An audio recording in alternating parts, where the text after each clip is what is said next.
separate both teams. When you look at the field goal story of Pure Foods, now they're hitting the mark. Now they're making things happen. And Kirby Raimundo will go to the free throw line. Nakita mo, ibang-iba na yung hakbang at galaw ng Pure Foods here in the remaining moments of the first quarter. And Kirby Raimundo trying to make it work for his team. That time around, he went straight to the basket. A couple of plays before that, he just attacks, tapos pinapasa niya sa mga teammates niya. And they've been hitting the open shot. And like we said at the start of this game, ito si Kirby Raimundo, he is the guy that makes this offense run for his team.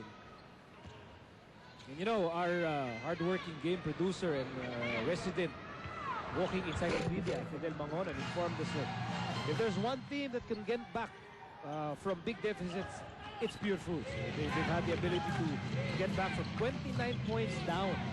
Kaya hindi sila magkakaroon ng duda na kaya nilang bumalik sa larong ito.